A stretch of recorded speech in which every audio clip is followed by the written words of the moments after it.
Hey YouTube world.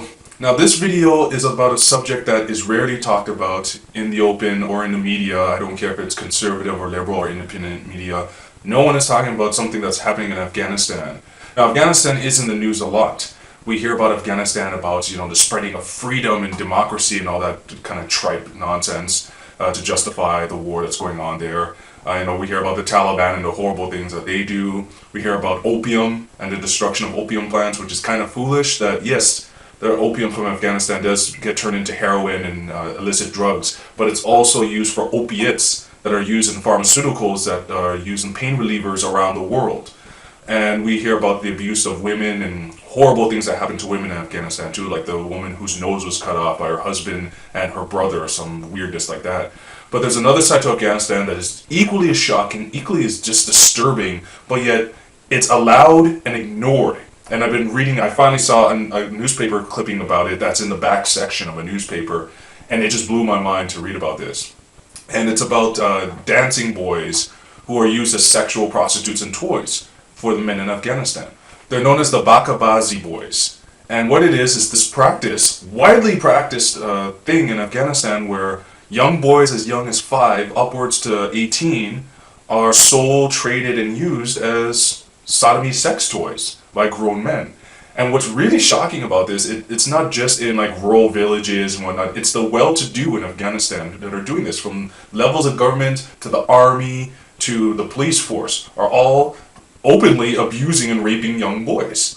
In the article that I read, they were talking to Canadian and American troops who noticed this disturbing behavior, and they were told by their superiors not to do a damn thing about it, just to pretty much look the other way, because it is so ingrained in Afghan society that there's nothing they could do about it. Even if they want to, there's nothing they could do about it. One Canadian troop, or a member of NATO, saw a police officer, high-ranking police officer, pretty much raping a young boy wide in the open. Like, it's acceptable. So imagine walking down the street in your neighborhood and you see a police officer having sex with a young boy in the street, and there's not a damn thing you can do about it.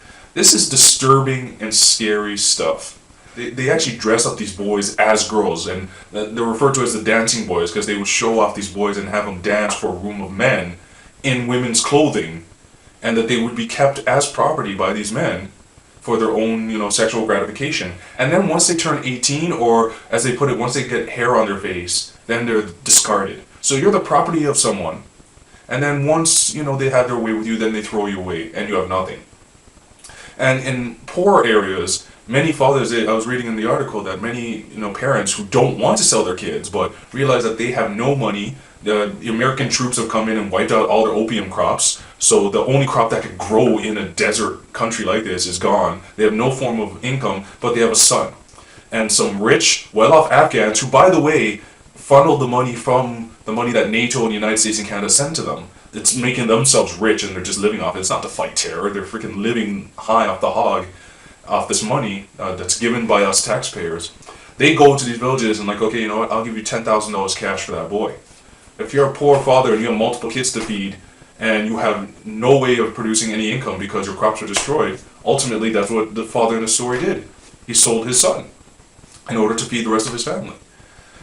And like I said, this is multiple levels of government. Like, complaints have been sent to Karzai's government, and they said, yeah, they'll look into it, But of course, nothing is ever done about this. Now, you want to hear the irony of all ironies in this situation that just makes things, just blows your mind about this nonsense, is that the only group of people in Afghanistan that were dead set against this, that punished any man found having sex with a young child, was the Taliban. Now, I'm not condoning the Taliban and just the evil, horrible things they do, but it's just so ironic that the only group of people that would step in and stop this nonsense is the Taliban. That when the Taliban came into power, they stopped all of it. Now, they followed strict Sharia law. So any form of sodomy, if they even heard that a man touched a boy, there would be strict consequences. Once they got booted out of power and the Americans and the NATO and Canada came in, it started automatically. So all these Muslim men are like, sweet, we can start raping young boys again. And like I said, it is prevalent and rampant in Afghanistan. And they even say it's in other countries as well, but there is a spotlight on Afghanistan. For some reason, it's just huge there. And the ultimate repercussion of this, and you've got to think about this in the larger context, is okay, a young boy is taken from his family and raped for like 10 to 15 years of his life. And he's only property. He has no rights. Hey, these guys share their boys too. Hey, have your fun with this kid. Okay? Now, 18, he's now a man, he's thrown away. He has no property, no assets, no anything. His family wants nothing to do with him. He's a pariah now because you're a raped boy. You're a used and abused man. No one wants you. And your government did nothing to help you. Probably members in the government were the ones who were raping you in the first place.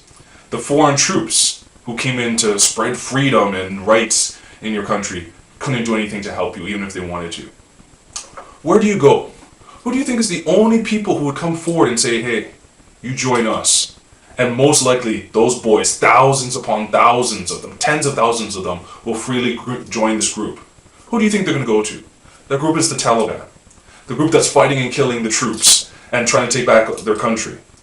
These boys are prime targets for these people because they are the only ones who will promise them that they will not get their asses raped and will actually protect them and create a country that will do it. They will walk right into their hands. So this is pretty much adding fuel to the Taliban being able to attack. Also, one of the weird pieces of logic that, in reading the article and even looking at some of this online, is that many of the excuses that many of these men have, many of them are married. These grown men who are raping boys are married.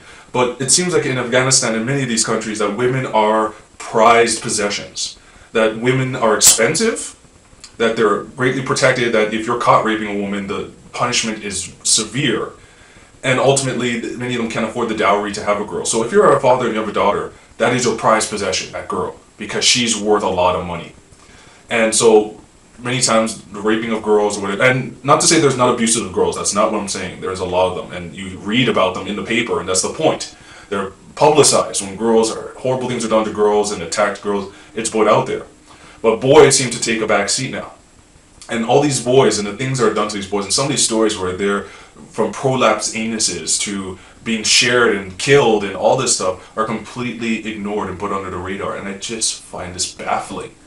And these kids end up, when they become adults, walk right into the Taliban's hands.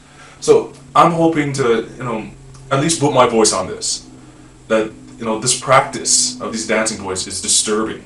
That the Bacha Bazi boys phenomenon in the Middle East is wrong, it's disgusting, it creates more enemies and just brutalizes young men and just creates this horrible atmosphere. Like, these countries like this will never be able to move and prosper. You imagine the mental damage that will do to you?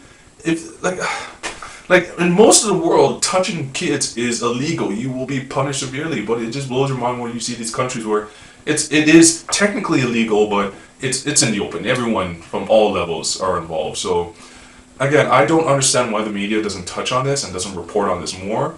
I was surprised to see this one article in the Toronto Star, but there should be far more. This should be something that should be on Fox News, CNN, MSNBC.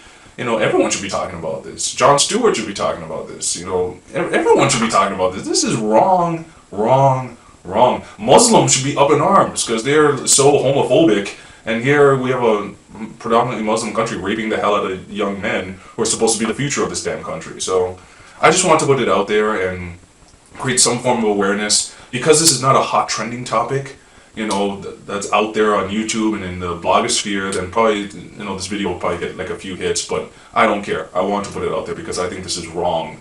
And we're this nonsense that we go around patting ourselves on the back in North America for going to these countries and spreading democracy and freedom. Meanwhile, we turn our backs whenever stuff like this happens. I think is shameful and quite pathetic. We could burn down opium plants that are the lifeblood of these farmers who are not the ones making heroin and are also producing opium that could help make pharmaceutical products. We'll burn that shit down and, spread our propaganda about freedom. But then when we watch a young boy getting raped in the middle of the street, troops are told to turn around and just walk away.